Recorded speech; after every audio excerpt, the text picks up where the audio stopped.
spanning out over a continent of unknown territory larger than Texas, California, and Arizona combined. Over freezing wastes without people, without life, without vegetation. Nature's most formidable challenge to man. The 4 planes are gassed up. All controls triple checked. Motors heated. For they face cold as extreme as 60 below. Unrelenting, murderous. Photographic units lead the parade of science to the planes. Each is a flying laboratory. The cameras are the trimetricons and the K-17s that spied out enemy secrets during the war. Now each plane carries 250 pounds of film to record some of nature's last great mysteries. The war's secret radar magnetic detectors are here too, bolted on like bombs. In war, their electronic impulses spotted minefields buried deep under the surface. Now they will read far below the ice, detect and identify minerals, coal, iron, precious ores. Byrd gets the words, "Ready, sir." He boards the leading plane, gives the command, "Take off." Crews hasten to rock the ships and thus free the skis frozen to the ice. Now all the work that has gone before, the planning, the task of preparing ships, of training men, the perilous voyage through the ice, now all of these investments of time and sometimes of suffering are come into focus. Takeoffs were non-stop flights over the desolate, danger-studded wastes of Antarctica. Flights of great distance, the equivalent of, back at home, winging non-stop from the Canadian border to the Gulf of Mexico. Aviation is all important in the Navy's Antarctic exploration, just as aviation is all important in a modern Navy that must be strong under and above the sea, as well as on it.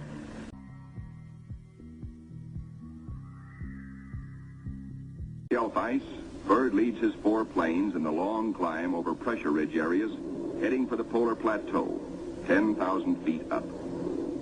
Below are no landing fields, only deep crevasses. Pressure ridges 100 feet high. Instant destruction for a plane forced down. Byrd pioneered the first South Pole flight in 1929. He applies again the practice of constant vigilance, careful calculations that assured his earlier successes. Over this cruel country, Byrd flies today at 3 miles a minute. In earlier explorations, 3 miles in one day was frequently the utmost for Shackleton and Scott for Britain, Amundsen for Norway, and Byrd himself for America. The Beardmore Glacier, 200 miles long, 50 wide, 1,000 feet deep, who knows. Byrd checks position by the sun compass. The glacier signals the South Pole itself. Here, Byrd drops the flags of the United Nations, carefully boxed, a symbol of America's goodwill to all nations. Now beyond the pole, Byrd focuses his cameras and magnetic detectors on land new to him and to all mankind.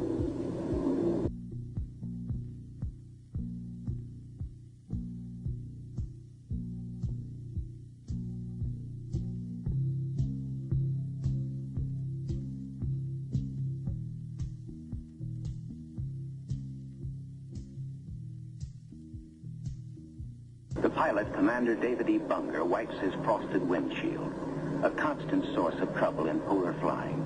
He is over the Shackleton ice shelf, named for the great English explorer who kept returning to the Antarctic until death, so often escaped, kept its rendezvous with him.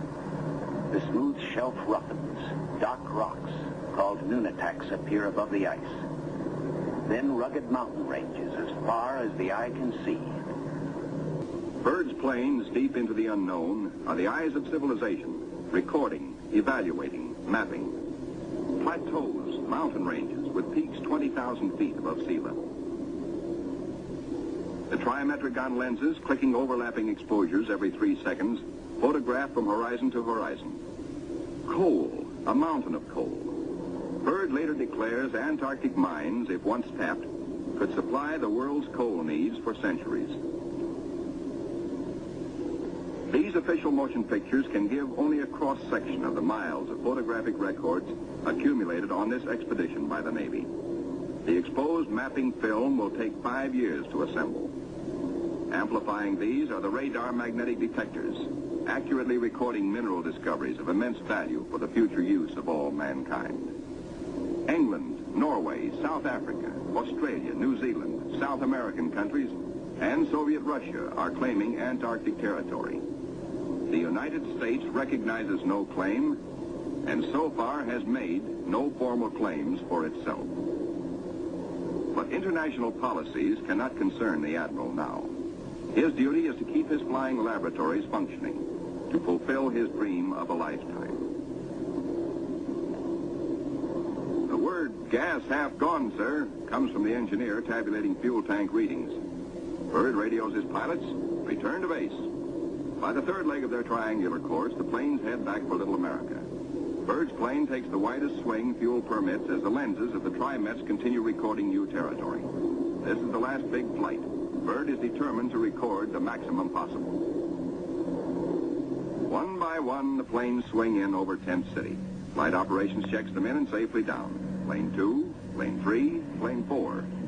But not plane 1. Byrd's plane is yet to be accounted for. Byrd is missing.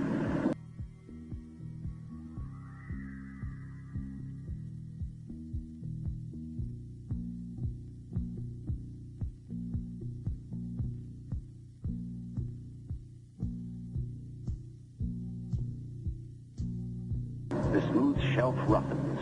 Dark rocks, called nunataks, appear above the ice. Then rugged mountain ranges as far as the eye can see. Bunger leans forward in amazement. His eyes have caught a sudden and unbelievable change in scenery. The universal white has turned to chocolate brown, dotted with blue. A cameraman goes into action. 300 square miles of land without snow. Land that might be in New Mexico or Arizona. Pictures alone will prove Bunger has discovered a warm oasis in the shadow of the pole. It is for such supreme moments as this that men brave the hardships of exploration. The astounding, undreamed-of fact is that they are over a chain of warm water lakes whose shores, except for small patches, are free of ice and snow. Commander Bunger circles the largest lake in sight, 5 miles long. He comes in to make a landing. Water temperatures must be recorded. Samples taken. He finds the water fresh. The temperature 38 degrees.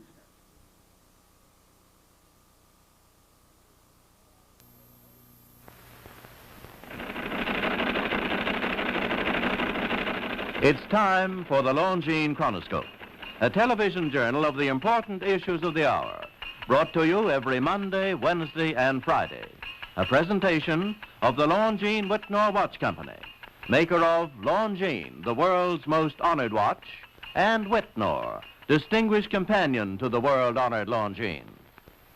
Good evening, this is Frank Knight. May I introduce our co-editors for this edition of the Longines Chronoscope? Larry Lasser, CBS News correspondent, and Kenneth Crawford, National Affairs Editor of Newsweek magazine. Our very distinguished guest for this evening is Admiral Richard E. Byrd. The North Pole used to be a no-man's land, but these are the days when, by buying a ticket on a commercial airliner, you can fly across the North Pole and drink a cocktail at the same time.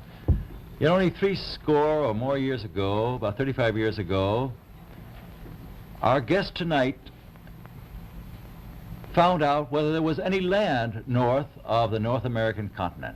He made that first discovery.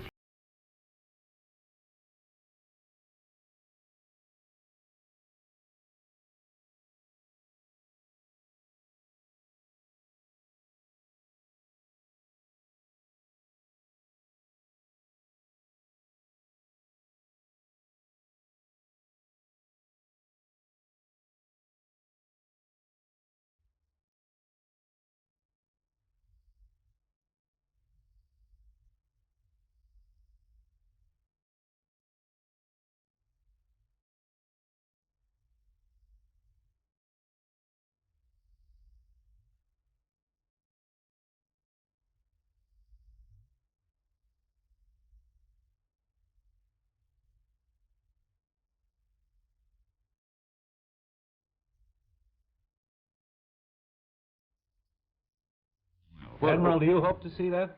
I do. Well, Admiral, Yeah. would you say that since you've been to both the extremities of Earth, are these expeditions to such far-off places, are they getting easier because of modern techniques, or is danger still close at hand? Well, it's a little risky, but nothing like it used to be with the old slow planes and the small cruising radius where we had to put down bases. We replaced the dog teams, And of course that was a big improvement. But now the planes go much faster and they are safer and they have a much bigger cruising radius. You haven't got the danger of a terribly heavy load. Admiral, an expedition to which I believe you're the advisor is now en route. What is that expedition doing? Well, that's the icebreaker Atka, and it's a reconnaissance expedition. It's going down to the South Pole area to make certain observations and to look for some bases. They will be back in April, and they will report back, and upon the information we get from that undertaking, we will base the bigger expedition that's to follow. Is that very definitely planned, or is that... That is being planned right now.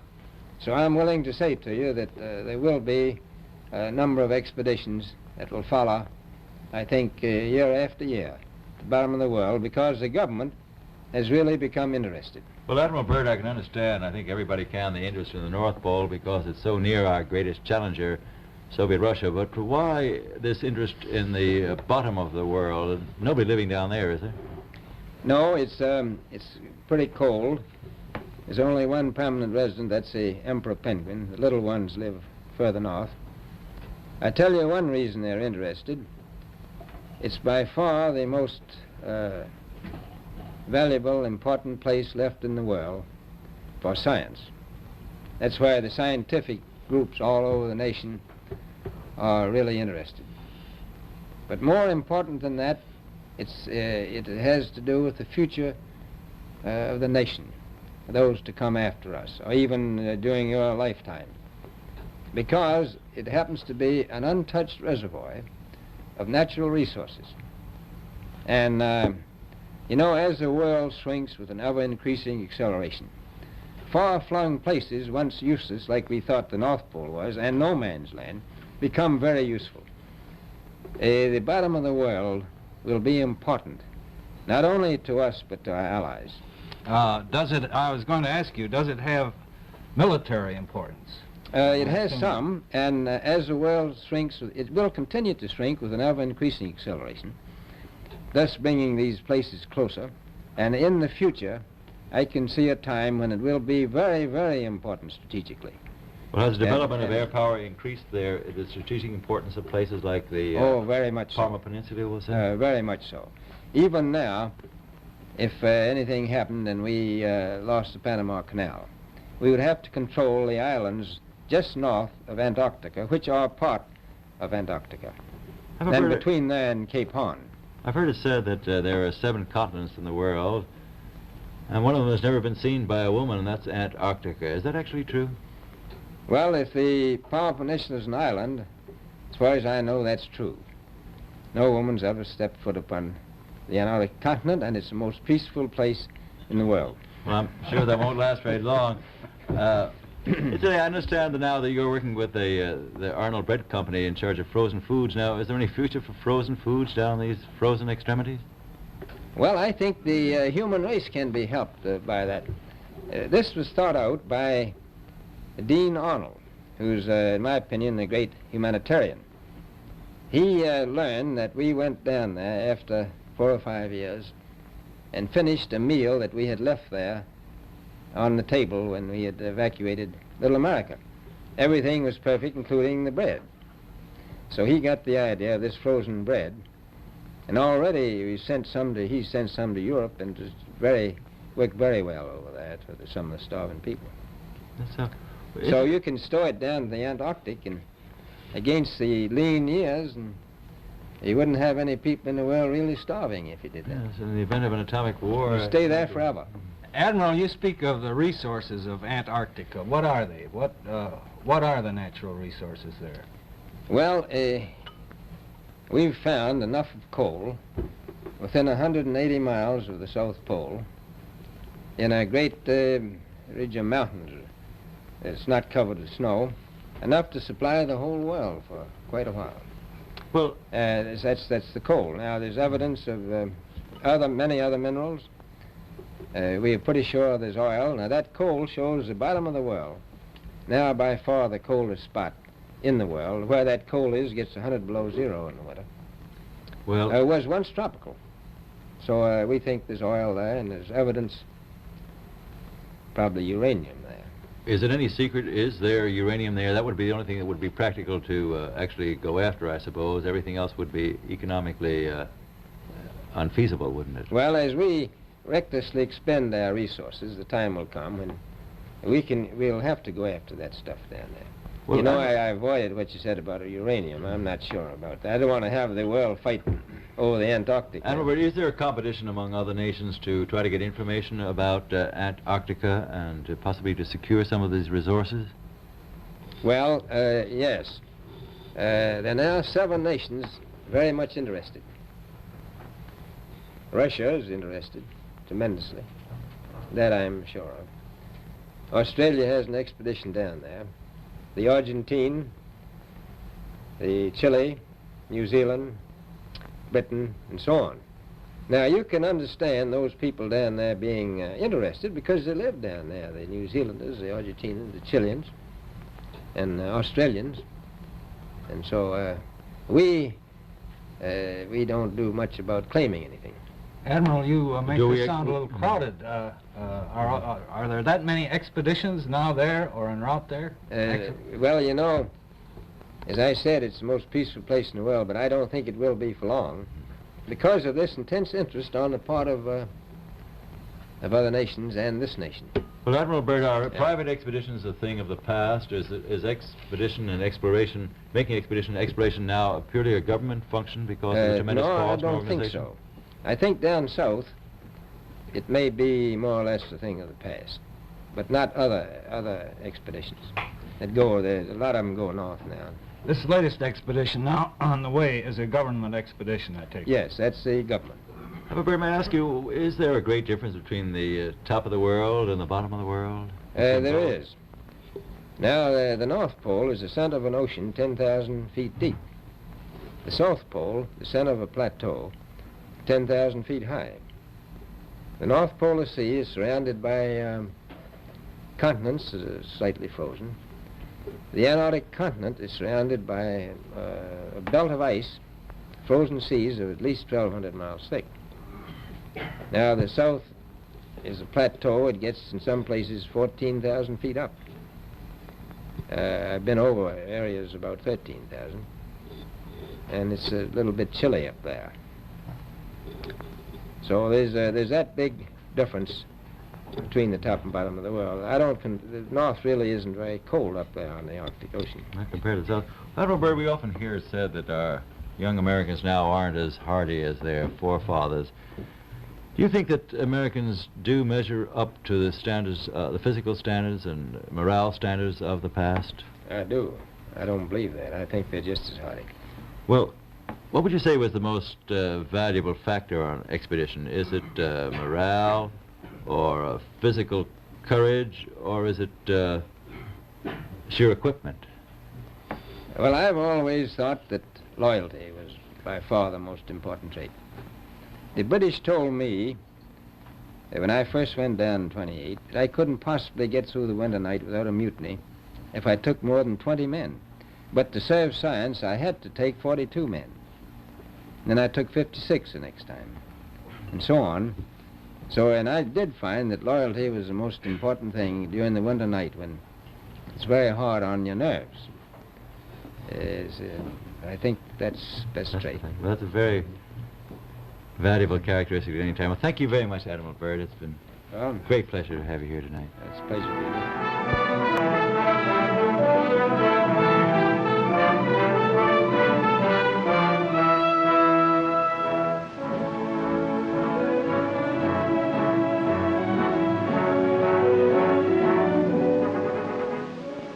This is Antarctica, nearly 6 million square miles of ice-covered wasteland, larger than the United States and Europe combined.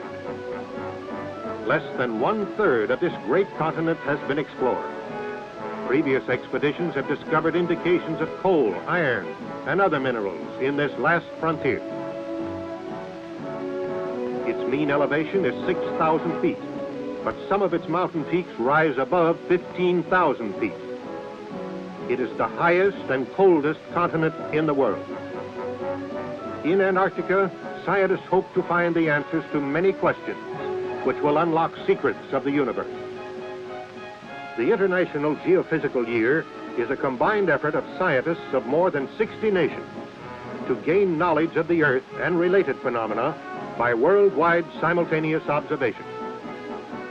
One of the most extensive of all International Geophysical Year investigations is taking place in the Antarctic regions, with 11 nations participating. In an effort to help find answers to these questions, the United States Antarctic Programs was conceived, and by direction of the President of the United States, Rear Admiral Richard E. Byrd, veteran polar explorer, was named officer in charge. The Navy was assigned the task of logistic support for the program. Task Force 43 was organized under Commander-in-Chief Atlantic Fleet to implement the operation, which was assigned the code name Operation Deep Freeze. Rear Admiral George Dufek was appointed Commander Task Force 43, with the responsibility to construct bases, operate them, supply and resupply them, and transport scientists to and from Antarctica. The major objectives of Operation Deep Freeze 1 were to establish a main IGY base near the site of the former Little Americas and an air facility at McMurdo Sound, investigate Marie Byrd Land and the South Pole for suitable scientific observation posts, to support a planned U.S. scientific program in the Antarctic, and provide logistic support for the United States participation in IGY. The USS Arneb, aka 56, Admiral Dufek's flagship, was one of 9 ships constituting Task Force 43's ship group. The others were USS Wyandotte, aka 92, USNS Greenville Victory, USS Neskelen, AOG 55, and the icebreakers USS Edisto, AGB 2, USS Glacier, AGB 4, and the East Wind, a Coast Guard icebreaker. And finally, 2 yard oilers, the YOG 70 and 34, were each loaded with 270,000 gallons of aviation fuel to be used as Antarctic filling stations for the air unit.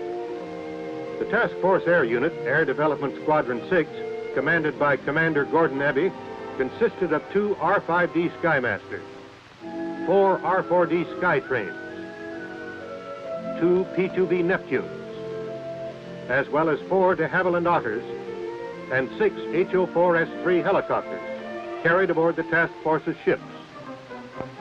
At the Atlantic Fleet's Construction Battalion Center, Davisville, Rhode Island, a special mobile construction battalion was commissioned by Admiral Dufek, with Commander Herbert Whitney, commanding officer of the unit. These Seabees had the responsibility of constructing all of the bases in the Antarctic. They were trained in cold weather construction.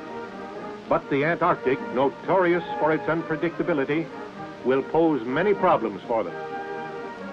Here, Commander Whitney reads his orders, assigning him as commanding officer. Mrs. Dufek is accorded the honor of carrying Old Glory in the changing of the colors ceremony.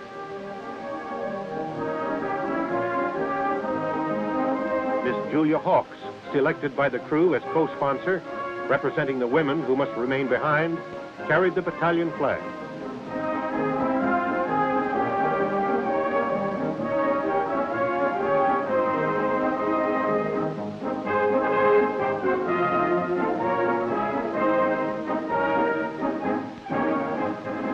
Families and friends are afforded an opportunity to see some of the unique equipment that will be carried on the expedition. It's a 10,000-mile trip down there. And in 3 months, this weasel will be moving across the polar plateau.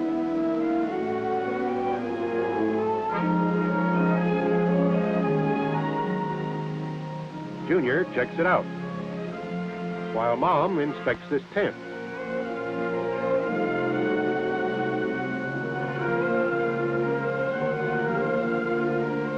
The roller will be used to build airstrips on snow-covered ice fields.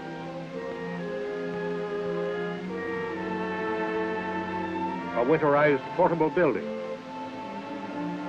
This will be used on the trail for a mess hall and radio communication. In August 1955, The task of receiving, packaging, and loading the ships of Task Force 43 began at Davisville, Rhode Island. Here were loaded an estimated 20,000 measurement tons of cargo, bulk petroleum products, and the Antarctic life preservers, sled dogs. The first departure at Davisville in early September was marked by the excitement and sadness of farewell. Many of these families will be separated for over a year, and the separation will be spanned only by intermittent mail and wireless communication. From September until mid-November, this scene was repeated as task force ships departed from various east and west coast ports. On November 14th at Norfolk, Admiral Byrd spoke at departure ceremonies for the Arneb, Admiral Dufek's flagship. En route to polar waters, the icebreaker Glacier passed through the Panama Canal, where she took aboard a load of bamboo. Later, at sea, the bamboo was cut into strips. It will be used as trail and supply dump markers in the deep snow. Other preparations for the expedition were carried on at sea. Here, sleds are being rigged. In equatorial waters, the routine was interrupted by the traditional ceremonies conducted by King Neptune and his court.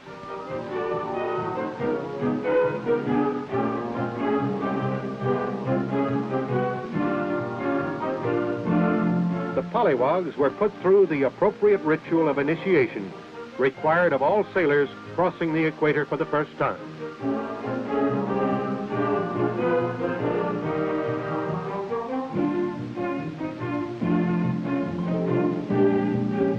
Among the Operation Deep Freeze personnel were several foreign officers. Here they inspect the Navy's newest and most powerful icebreaker.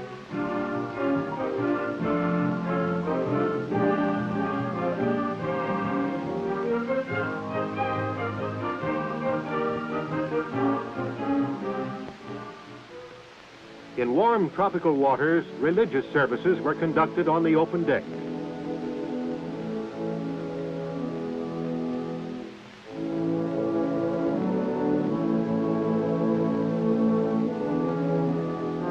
And on at least one occasion, the ship paused far out in the Pacific, while crew members took a dip and acquired tans that they hoped would last out the Antarctic winter.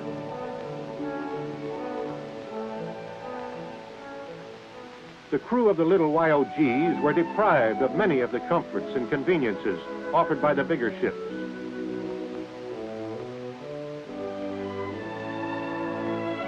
Here a line is shot to the vessel, and a high line is rigged to send supplies across. Two of these vessels were towed to the Antarctic.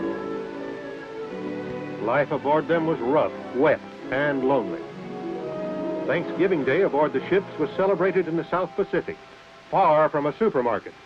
But the ship's mess tables were amply provided with the traditional bird and trimmings. The USS Glacier arrived at Port Lyttelton, New Zealand, December the 7th, 1955. Here she was joined by Captain Gerald L. Ketchum, Deputy Task Force Commander, and Admiral Byrd. On December 10th, the Glacier began the final leg of its journey to Antarctica, as hundreds of New Zealanders gathered at the pier to bid the ship and its crew a bon voyage. 6 days later, the Glacier received her baptism of ice near Scott Island when she entered the ice pack.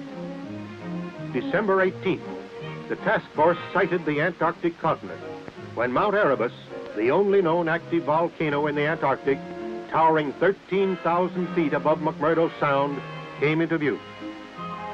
The Glacier moored to the ice, and its helicopter flew a survey party ashore to find an area on the bay ice suitable for a long, flat runway that would support the weight of the large planes of the air unit. Commander Abbey and Commander Whitney surveyed an 8,000-foot strip of ice at the south end of McMurdo Sound. They tested its thickness with a gas-powered chainsaw to determine if the ice would support heavy planes without skis. This site was found to be suitable. It was located immediately north of the 1902 expedition camp of Royal Navy Captain Robert Scott, leader of the second party to reach the pole. Food stores left here by the Scott party over a half-century ago were found to be perfectly preserved and quite edible. The glacier then unloaded vehicles and materials for the establishment of a temporary base camp to support Sea and air contingents until permanent buildings were completed. Some permanent inhabitants arrived to discharge their ambassadorial duties by greeting and entertaining the visiting delegation from the United States. The emperors are the best-known year-round inhabitants of the Antarctic. Penguins are equipped with built-in toboggans for traveling over the snow. This Adelie penguin rookery was located less than 1/2 mile from the glacier's moorings. With the completion of the airstrip, Captain Ketchum and party transferred to the ice to await the arrival of the Edisto. From this ship, he would direct operations in the area. The USS Edisto arrived soon after the glacier departed McMurdo Sound to furnish logistic support for air operations and construction parties. The offloading began immediately. Supplies, equipment, and materials were unloaded for transportation to the temporary camp and airstrip sites. The sled dogs were happy to be in their element and were eager to go. Surface vehicles began moving materials over the bay ice to the airstrip and permanent base site. December 20, the aircraft made their fly-in, guided along the 2,200 miles by ships stationed at 300-mile intervals. 4 aircraft arrived without mishap. Headwinds forced 4 of the smaller aircraft to turn back to New Zealand. Aircraft have now flown non-stop from a large landmass into the Antarctic continent for the first time in history.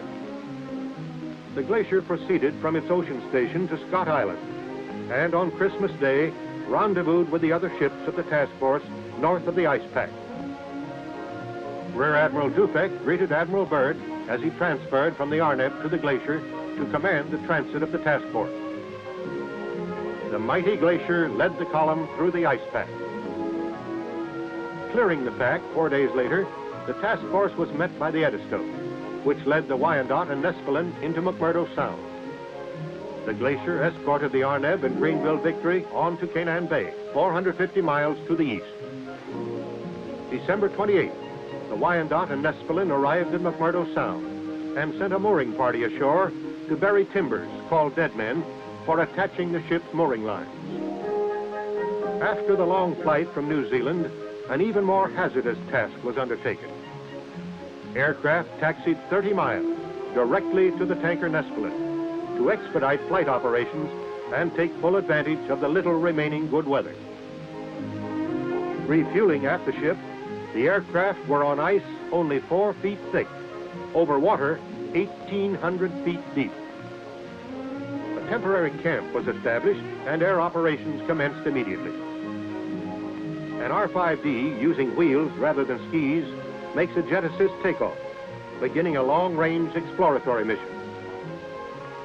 In less than 1 month, pilots of EX-6 mapped and photographed over 1 million square miles of territory, never before seen by human eyes. Later, Admiral Byrd, Dr. Paul Seipel, and other Antarctic old-timers paid a visit to the site of Little America 1 and 2. They located this radio tower, built during Byrd's 1929 expedition. When first erected, it stood 75 feet above the surface of the snow. On January 4th, 1956, Little America was officially commissioned by Admiral Byrd and Admiral Dufek. The glacier, after carving out a mooring in Canaan Bay for the cargo ships, was ordered by Admiral Dufek to McMurdo Sound to assist Captain Ketchum. For 10 days, the Edisto and the Coast Guard East Wind attempted to cut a channel through the ice of McMurdo to within a reasonable distance of the base site at Hut Point. During this time, only 14 miles had been gained. The glacier went to work on the ice. It takes immense power and tons of weight to accomplish the feat of crushing acres of ice, ranging from 10 to 12 feet thick. These scenes, taken from the ice, show you the power of the glacier. An icebreaker, contrary to popular idea, does not break ice by cutting through it, but is so designed that the bow will ride up on the ice, and in a porpoising action, the sheer weight of the ship crushes and cleaves through the ice. In 48 hours, she came within 6 miles of the base and established an offloading point and a turnaround circle. The 30-mile artery through the ice was named Glacier Channel. Since bay ice did not move out into the open sea as anticipated, it was too risky to bring the cargo ships into the channel. Therefore, the 3 icebreakers were required to shuttle supplies from the ships through the channel to the offloading point. Here at Glacier Point, the cargo is unloaded for transfer to the base site. The unloading operation involved a calculated risk.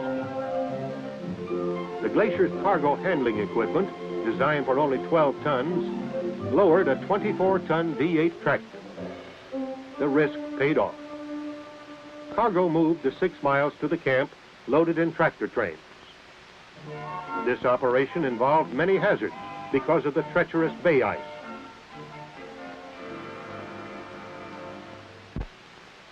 Finally, on January 14th, the first load of building materials and supplies arrived at the base site, and one of the major objectives of Operation Deep Freeze had been accomplished. The indispensable Glacier served not only as a cargo transport, but also as an aircraft tender. By January 18th, above freezing temperatures had caused ice runways to melt and crack. The aircraft, after receiving their final refueling and maintenance from the Glacier, took off for New Zealand. 450 miles east, near Little America, supplies were shuttled to a temporary cache on bay ice, approximately halfway to the base. The warm weather caused melting and weakening of the ice, until finally the temporary cache was endangered. Admiral Dufek ordered everything transported to the firmer shelf ice on the double.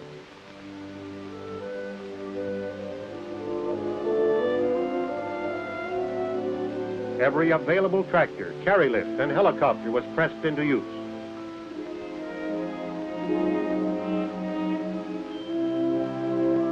Within 48 hours, all of the cargo had been moved to Little America 5. Only a short time before the bay ice broke up and floated out to sea. In the construction of bases, the Seabees lived up to their can-do reputation.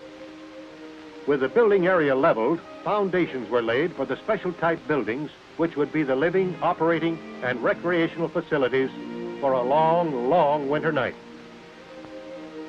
Floors were laid and walls erected. They look thin, but special insulation and expert construction make them snow-tight. Roofs must be especially strong to support the heavy accumulation of snow throughout the 3 years' occupancy. Tractors cleared the area between the buildings of snow and ice so a tunnel system could be built. An elaborate tunnel system was built to connect all of the buildings and serve as storage spaces. Both here and at McMurdo Sound, 250,000-gallon fuel tanks were constructed to serve as storage for aviation fuel to be used in Operation Deep Freeze 2.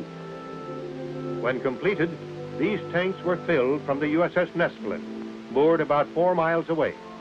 The problem of transporting fuel 4 miles was met by using several collapsible fuel hose storage tanks provided by the Marine Corps. This tank, when unrolled and filled, holds 10,000 gallons. Gasoline was pumped to these tanks, and by increasing the pressure at booster stations with auxiliary pumps, was finally brought to the huge fuel tank at Hut Point through portable pipeline. This experimental crevasse detector, designed to give a signal when a crevasse was approached, proved not completely reliable when used by trail parties. The loss of an otter supporting aircraft and the failure of the crevasse detector delayed the Marie Birdland trail expedition. With winter weather setting in, the project was postponed until Deep Freeze 2. To climax the activities of Operation Deep Freeze 1, the Glacier, with Admiral Dufek aboard, made a notable cruise around the Antarctic continent. The purpose of this voyage was to locate suitable sites for more IGY stations to be established in later operations. Survey crews returning from surveying a possible site on the Knox Coast experienced the sudden fury of an Antarctic blizzard, a vanguard of the fast-approaching polar winter. Their small craft fought through the icy seas to the side of the glacier. and was finally hoisted safely aboard. The glacier's cruise around the continent brought Deep Freeze 1 to a successful conclusion, and she pointed her bow northward, leaving behind 73 men at the Little America base and 93 sailors and scientists at the Naval Air Facility in McMurdo Sound. With the wintering over party were 1,500 tons of supplies and materials to sustain them through the coming year of isolation from the rest of the world. Some of these materials will go into the construction of bases at the South Pole and Marie Byrd Land before ships return to the Antarctic. At the base of Observatory Hill, men prepared for the bitter cold and the violent winds of the long winter night. And at sea, the glacier plunged northward into warmer, ice-free waters. Her destination, the United States, where she would be fitted out for Operation Deep Freeze 2.